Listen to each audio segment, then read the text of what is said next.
السلام علیکم۔ جی وعلیکم السلام ورحمۃ اللہ وبرکاتہ۔ کیسے ہیں آپ؟ جی شکر اللہ کا، پروردگار کا لاکھ لاکھ کرم ہے۔ آپ لوگ خیریت سے ہیں؟ جی السلام اللہ علیکم۔ کا شکر ہے، علیکم الحمدللہ سب السلام خیریت ہے۔ ورحمۃ اللہ وبرکاتہ۔ جی الحمدللہ خیریت سے۔ ہاں بس آج کے دور میں سب سے بڑی خوشخبری یہی ہے کہ انسان خیریت سے ہو، سب لوگ خیریت سے ہوں، یہ سب سے بڑی خوشخبری ہے۔ اور بہرحال آپ سب لوگوں کو پیغمبر اسلام صلی اللہ علیہ وسلم اور امام جعفر صادق علیہ السلام اور آج جناب ام کلثوم کی ولادت مبارک ہو۔ آپ کو بہت بہت انہی لوگوں آپ کو مبارک ہو بہت۔ اور صدقے میں ہم لوگوں کو راہ راست پہ قائم رہنے کی خدا توفیق عطا فرمائے، اور آخرت بخیر ہو، اور دنیا میں جو تمام آفات اور بلیات ہیں اس سے پروردگار عالم محفوظ رکھے۔ اللہ آمین۔ اعوذ باللہ من الشیطان الرجیم، بسم اللہ الرحمن الرحیم، نحمدہ و نصلی علی رسولہ الکریم وآلہ الطیبین الطاہرین المعصومین۔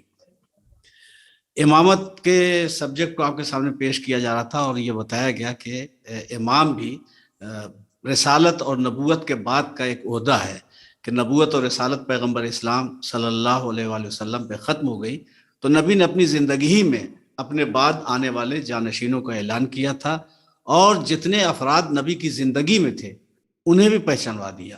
جناب سیدہ صلوات اللہ علیہ کا عہدہ اور جناب سیدہ کا منصب رسول کے ساتھ ساتھ تھا، رسول کے کردار کا ایک جز تھا، رسول کی سیرت کا ایک جز تھا، یعنی عورتوں کے لیے مثالی عملی نمونہ، عمل کے ذریعے سے گویا جناب سیدہ بتائیں تو عمل کے ذریعے بتا سکتی تھی کہ عورتوں کو منزل عمل میں کیسے رہنا ہے۔ تو جو ہستیاں پیغمبر اسلام صلی اللہ علیہ وآلہ وسلم کے زمانے میں تھیں، ان ہستیوں کو سامنے رکھ کر کے پہچانوایا مختلف مواقع پر۔ مثلا کسا کے موقع پر جناب سیدہ مرکزی ہستی قرار پاتی ہیں، اور جناب سیدہ کے ذریعے سے رسول پہچانوائے جاتے ہیں، امام پہچانوائے جاتے ہیں۔ ہم فاطمۃ و ابوہا و بالہا و بنوہا، وہ فاطمہ ہیں، وہ ان کے پدر بزرگوار ہیں، وہ ان کے شوہر ہیں، وہ ان کے بچے ہیں۔ تو عورت کی زندگی کی تین حیثیتیں ہیں عملی نمونے کے طور پر۔ پہلی منزل وہ بیٹی ہوتی ہے، دوسری منزل میں زوجہ ہوتی ہے، تیسری منزل میں ماں ہوتی ہے۔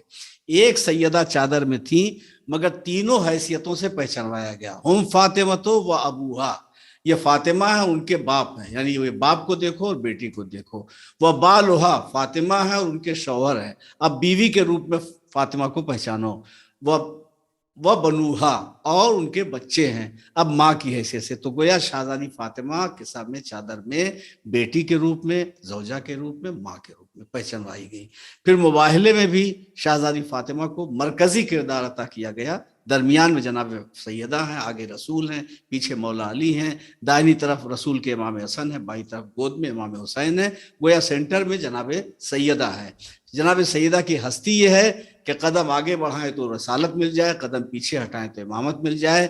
رسالت کے قدم پہ اپنا قدم رکھ رہی ہیں، اور خود فاطمہ کے قدم پہ علی اپنا قدم رکھتے ہوئے آگے بڑھ رہے ہیں۔ تو یہ مختلف مرحلے تھے جہاں جناب سیدہ کو خصوصی طور پر پہچانوایا گیا۔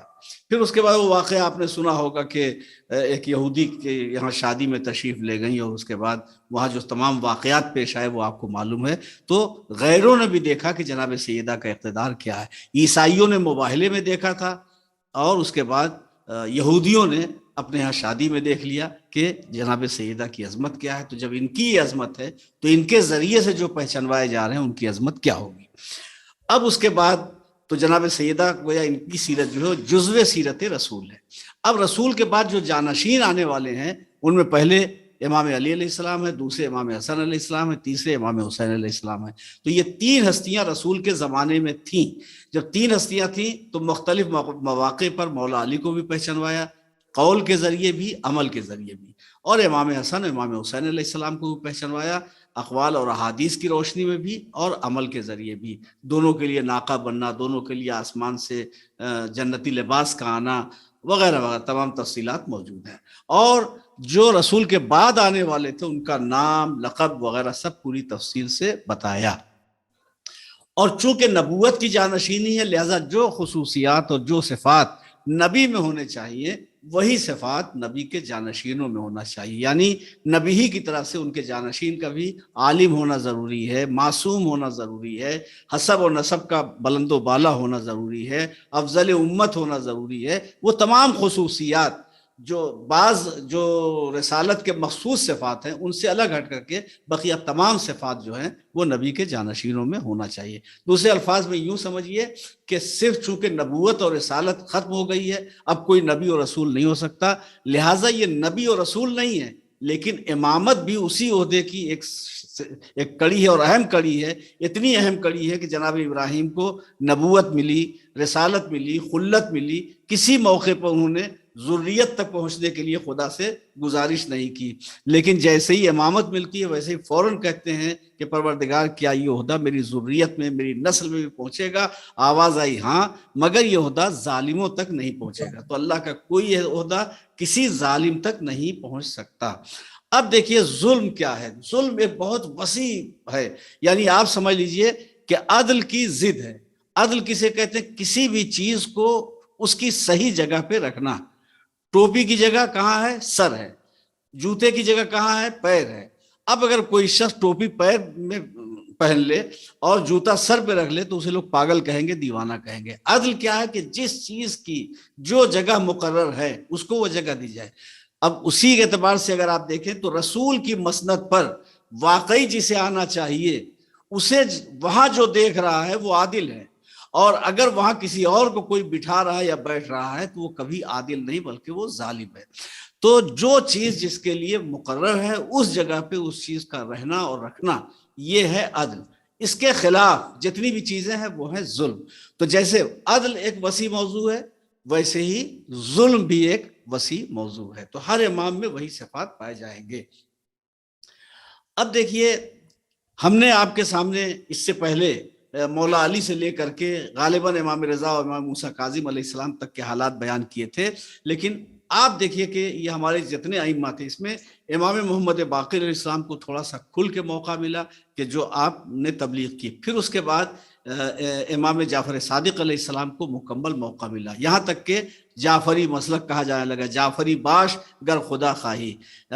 اس فقہ کو فقہ جعفری کا نام بھی دیا گیا، حالانکہ وہ فقہ محمدی ہے، یعنی یہ ملت بھی ملت محمدی ہے، فقہ شریعت بھی شریعت محمدی ہے، یہ جعفری کوئی الگ سے نہیں ہے، لیکن چونکہ امام جعفر صادق علیہ السلام کو کھل کر کے تبلیغ کرنے کا تھوڑا سا کھلی فضا میں موقع مل گیا تھا، تو اثر نو جو لوگ بھلا بیٹھے تھے وہ امام جعفر صادق علیہ السلام کے ذریعے سے یادیں سب تازہ اور زندہ ہو گئے، بڑے علوم کے کام ہوئے ہیں امام جعفر صادق علیہ السلام کے زمانے میں۔ اس لیے جیسے نوح کو آدم ثانی کہا جاتا ہے، ویسے ہی امام جعفر صادق علیہ السلام تک آنے کے بعد وہ شریعت جعفری اور ملت جعفری وغیرہ وغیرہ کہا جانے لگا، یعنی ہمارا یہ مسلک جو ہے وہ امام جعفر صادق علیہ السلام سے منسوب ہو گیا۔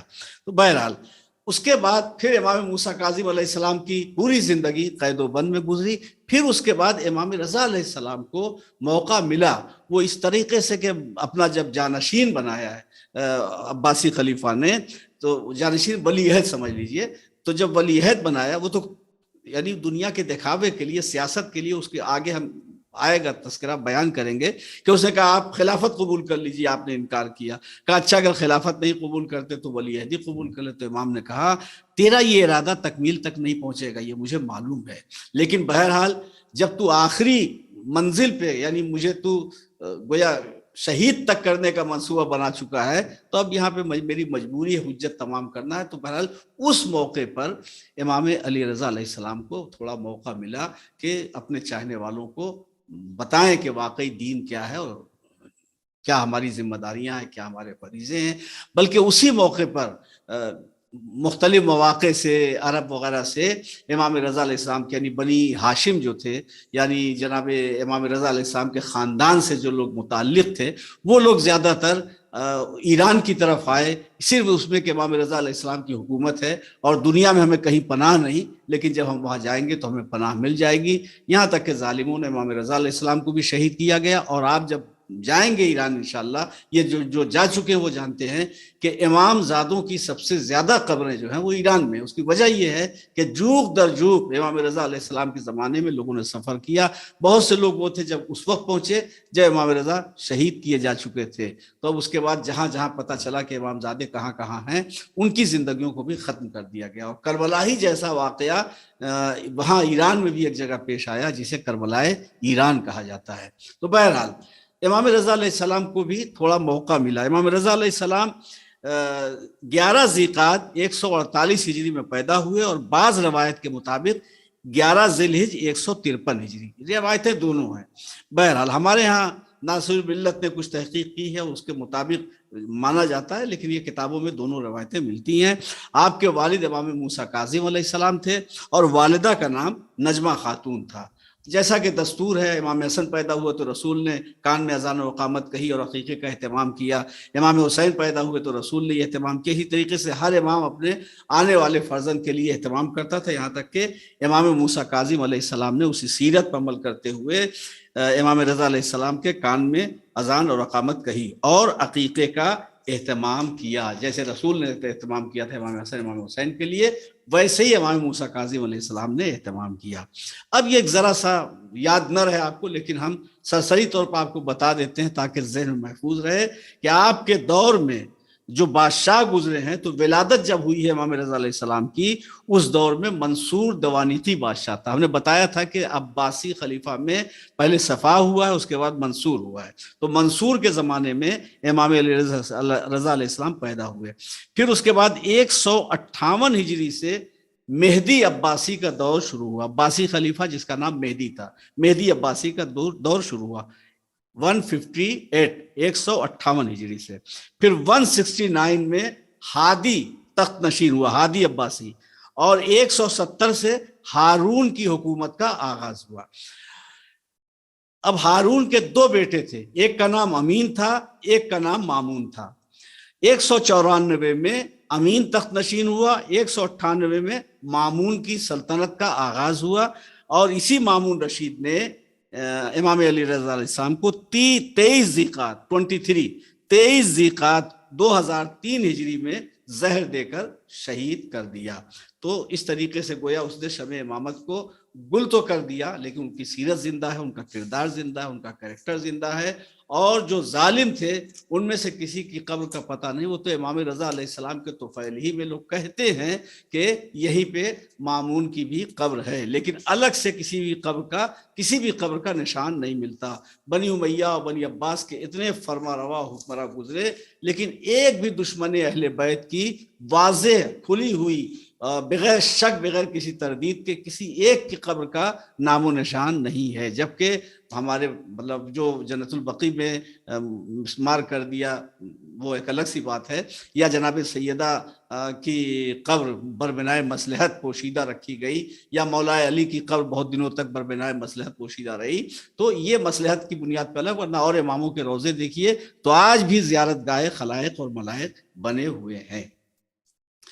امام علی رضا علیہ السلام کی زندگی تمام اماموں کی طرح، جو اماموں کی زندگی ہوتی ہے ہر امام کی طرح سے پاکیزہ، معصوم، سہو و نسیان سے بالکل محفوظ زندگی تھی. ایسی کہ تمام دنیا ناز کرتی تھی. جیسے رسول کی زندگی پہ تمام دشمن ناز کرتے تھے اور صادق اور امین کہتے تھے، اسی طریقے سے ہر دور میں جو امام کے دشمن بھی تھے وہ بھی کسی امام کے ذاتی کردار، ان کے کردار میں کوئی عیب نکالنے میں کامیاب نہیں ہو سکے. شیخ صدوق علیہ الرحمٰن نے امام رضا علیہ السلام کی زندگی سے متعلق نقل کیا ہے کہ راوی کہتا ہے کہ آپ کو کبھی تیز لہجے میں گفتگو کرتے ہوئے نہیں دیکھا گیا. امام رضا علیہ السلام نے کبھی تیز لہجے میں گفتگو نہیں کی. اور ایسا نہیں کہ جیسے ہم بات کر رہے ہیں درمیان میں آپ ٹوک دیں یا کوئی اپنی بات شروع کر دیں. اکثر ہمارے درمیان ہوتا ہے، یا کہتے ہیں کہ صاحب معاف کیجئے گا، سوری، اور یہ کہہ کے اپنی بات شروع کرتے ہیں. امام علی رضا علیہ السلام اگرچہ اپنے وقت کے امام تھے، لیکن عہد امامت میں بھی کبھی کسی کی بات کاٹ کر اپنی بات نہیں شروع کی، بلکہ غور سے دوسرے کی بات سنتے تھے. اگر کچھ کہنا ہوتا تھا تو جب اس کی بات تمام ہو جاتی تھی تب اس کے بعد اپنی بات شروع کرتے تھے. ہمارا بھی یہی وطیرہ ہونا چاہیے، ہماری بھی زندگی کا طریقہ یہی ہونا چاہیے کہ ہم دوسروں کی بات کو کاٹے نہیں، امام کی سیرت پہ عمل کرنا چاہیے۔ امام کی یا رسول کی سیرت خالی جھومنے کے لیے نہیں ہے، وجد کرنے کے لیے نہیں ہے، خالی سبحان اللہ واہ، دیکھیے جو اچھی چیز ہے اسے تو دیکھ کر کے آپ سبحان اللہ کہیں گے ہی۔ اگر کوئی جہاز اڑا رہا ہے، بہت عمدہ جہاز کی پرواز ہے اور مطلب خوبصورتی سے لے کے جا رہا ہے، تو آپ کہیں بھائی کیا کہنا، یہ تھوڑی پوچھتے ہیں کہ یہ ہندو ہے، مسلم ہے، سکھ ہے، عیسائی ہے۔ اگر کوئی خوبی پائی جاتی ہے تو آپ اس کی تعریف کرتے ہیں۔ کرکٹ میچ ہوتا ہے، کوئی اچھا کھیلتا ہے تو سب تعریف کرتے ہیں، یہ تھوڑی کہتے ہیں کہ یہ ہندو ہے، یہ مسلمان ہے، یہ سکھ ہے، عیسائی ہے۔ تو اچھے کو اچھا کہنا یہ تو اس کی اچھائی کا حق ہے کہ جس مذہب سے تعلق ہو اسے اچھا کہا جائے۔ تو اہل بیت علیہ السلام کو اچھا تو ہر مذہب نے کہا ہے، ہماری زندگی ہونی چاہیے کہ ہم ان کی سیرت پہ عمل کر کے اپنی زندگی کو سجائیں اور دنیا کو سوچنے پہ مجبور کریں کہ جب غلام کا یہ کردار ہے تو ہمارے امام کا کردار کیا رہا ہوگا۔ تو بہرحال آپ کسی کی بات کاٹتے نہیں تھے، ہر شخص کی حاجت روائی اپنی ذمہ داری سمجھتے تھے۔ جو بھی کوئی حاجت لے کر آتا تھا تو بقدر یعنی ظاہری امکان، جو ان کے ظاہری امکان میں ہوتا تھا اس کی حاجت پوری کرتے تھے، اور کسی کی طرف پاؤں پھیلا کر نہیں بیٹھتے تھے۔ کسی کی طرف دیکھیں، بہت سے لوگ آداب نشست و برخاست بھی نہیں پہچانتے، مجلس کے آداب سے واقف نہیں ہوتے، کیسے بیٹھنا چاہیے، کیسے رہنا چاہیے، مجلس میں لوگوں کے سامنے کس طریقے سے ہمیں اپنی نشست کا انداز رکھنا چاہیے۔ بہت سے لوگ تو اٹھنے بیٹھنے کا سلیقہ نہیں جانتے اور اپنے آپ کو علامہ دہر سمجھتے ہیں۔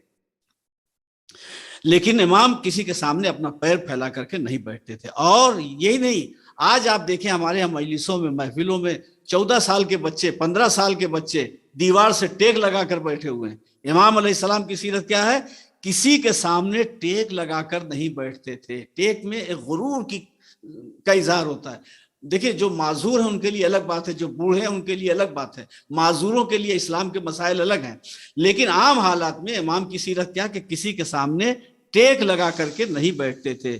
غلاموں کے ساتھ بھی کبھی سختی سے گفتگو نہیں کرتے تھے۔ یہ امام کی سیرت سے کیا پتہ چلا کہ وہ غلاموں سے سختی سے گفتگو نہیں کرتے تھے۔ آج ہمارے یہاں اگر کوئی ملازم ہے، کوئی نوکر ہے، کوئی ماما ہے، کوئی کام کرنے والی ہے یا کام کرنے والا ہے، تو اس سے بھی نرم لہجے میں بات کرنی چاہیے۔ ہمارے اماموں نے بتایا کہ گھر میں اگر غلام ہو، گھر میں اگر کنیزیں ہوں، گھر میں اگر نوکر ہو، گھر میں اگر نوکرانی ہو، تو اس سے اس انداز سے بات کیجئے کہ وہ اپنے آپ کو نوکر اور نوکرانی نہ سمجھے، بلکہ اپنے آپ کے گھر کی ایک فرد سمجھے اور اپنے آپ کو باعزت محسوس کرے۔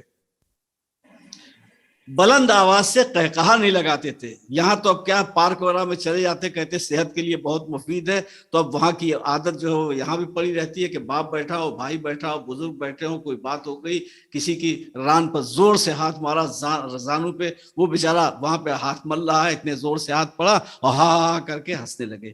امام بلند آواز سے کبھی قہقہا نہیں لگاتے تھے، اور دسترخوان پر اپنے نوکروں اور غلاموں کو بلا کر ساتھ بٹھایا کرتے تھے۔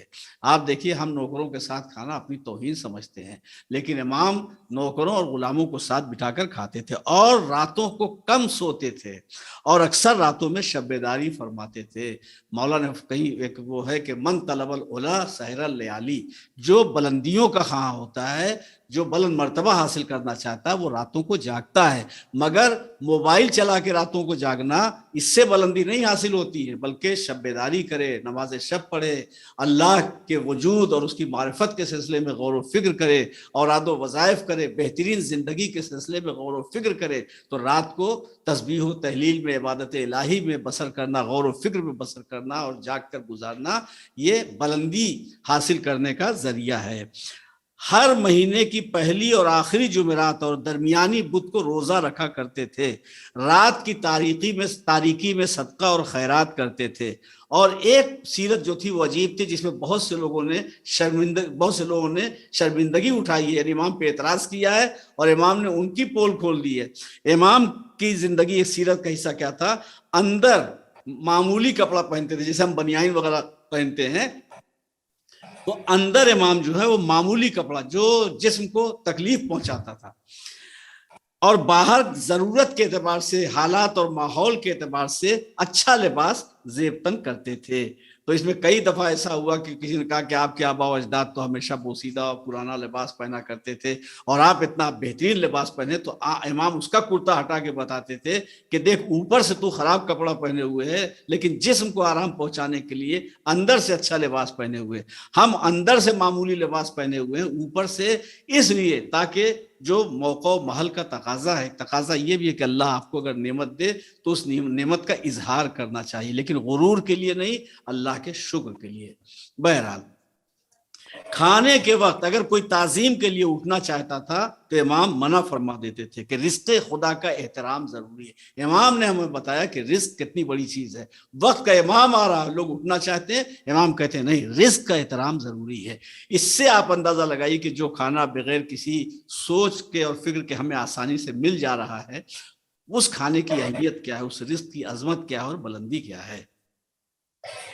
آپ کے خادم کا بیان ہے کہ ہم لوگ میوہ کھاتے وقت ایک حصہ کھاتے تھے اور ایک حصہ پھینک دیتے تھے.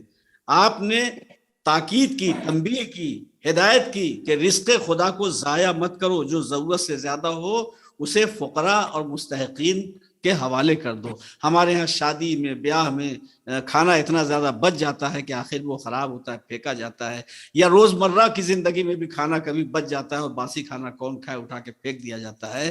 ایسا نہیں ہے، بلکہ اگر آپ دیکھ رہے ہیں کہ کھانا زیادہ پک گیا ہے تو تلاش کیجئے کوئی ضرورت مند مل جائے، کوئی مستحق مل جائے، یا اتنا ہی پکائیے جتنی آپ کو ضرورت ہے، اور جو ضائع ہونے کا اندیشہ ہے اس کے بدلے میں آپ ضرورت مندوں کی مدد کر دیں. پروردگار عالم پتہ نہیں زندگی کا کون سا عمل قبول کر لے اور وہ آخرت کی نجات کا سبب بنے.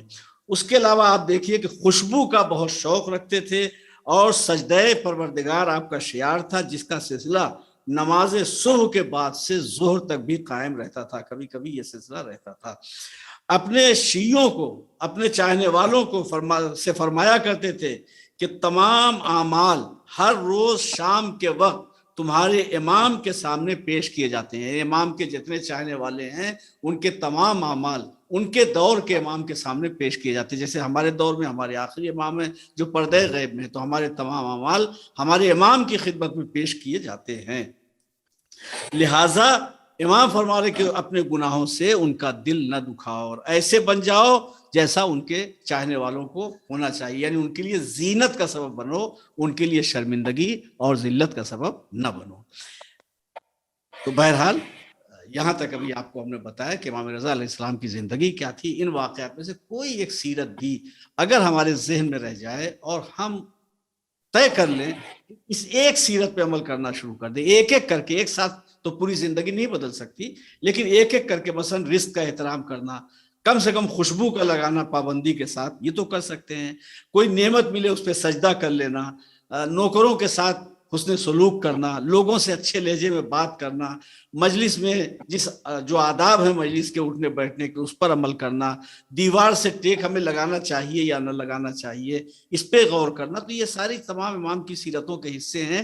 اگر کوئی ایک بات بھی ہماری زندگی کو بدلنے میں کامیاب ہو گئی تو ہم یہ سمجھتے ہیں کہ جو ہم لوگ یہ محنت کر رہے ہیں اور کوشش کر رہے ہیں یہ ضائع نہیں ہوگی، اور اس کا اثر اس دنیا سے لے کر انشاءاللہ محشر، قیامت اور جنت تک رہے گا. چلیے، خدا حافظ، فی امان اللہ.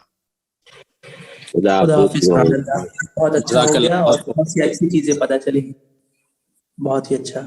بس محبت ہے آپ لوگوں کی، مولا اس قربانی اور جذبے کو قبول. اور یہ بات تو بہت ہی اچھی رہی. یہ باتیں تو آج کل کوئی بتا، مطلب یہ ہم بچپنے میں ہمارے دادا جان وغیرہ بتایا کرتے تھے، مطلب یہ سب باتیں بڑی اہم ہیں. اس کے اوپر آپ ایک چھوٹا سا ویڈیو بنا رہی ہے قبلہ، اچھی بہت اچھی کلپ. جی ضرور. ہمارے تو یہ جو پیش کیا جاتا ہے یوٹیوب پہ، تو اس میں انشاءاللہ پیش جی کیونکہ مجالس میں آج کل ہم دیکھ رہے چھوٹے چھوٹے بچے 7-8 سال کے، وہ ٹیک لگا کے بیٹھے، بزرگ بیچ میں. امام کی سیرت یہ کہ امام ہو کر کے وہ کبھی ٹیک نہیں لگا. اچھا، ہمیں بات آ گئی تو واقعہ یاد آ گیا. ہم لوگوں نے جب سلطان المدارس لکھنؤ میں زیر تعلیم تھے تو آغائے محسن الحکیم کی عیسائی ثواب کی مجلس کی تھی، اور مولانا ابن حسن صاحب نونوی نادرۃ الزمن کہے جاتے تھے، وہ پڑھنے والے تھے. تو اس وقت یہاں نواب اکبر علی خان گورنر تھے. انہوں نے کہلایا کہ ہم مجلس میں آنا چاہتے ہیں. تو چونکہ گورنر صاحب آ رہے تھے تو اس لیے ممبر کے قریب قالین بچھا کے گاؤ تکیہ رکھ دیا گیا تھا. جب گورنر صاحب آئے تو انہوں نے ایک ہاتھ میں قالین اٹھایا اور ایک ہاتھ میں گاؤ تکیہ اٹھایا اور لے جا کر کے برآمدے میں تخت پہ رکھ دیا اور آ کے کہا یہ فرش عزائے حسین ہے، یہاں سب برابر ہے، نہ کوئی گورنر ہے نہ کوئی عام آدمی ہے، یہاں سب حسین مظلوم تو مقصد یہ ساری چیزیں ہم لوگوں کو محسوس کرنی چاہیے، اور ہماری زندگی کا طریقہ ایسا ہونا چاہیے کہ دوسرے متاثر ہوں. زبان سے تبلیغ کا اثر کم ہوتا ہے، عمل سے تبلیغ کا اثر زیادہ ہوتا ہے. چلیے خدا حافظ، دوسروں کا وقت ہو رہا ہے. فی امان اللہ. جزاک اللہ. فی امان اللہ.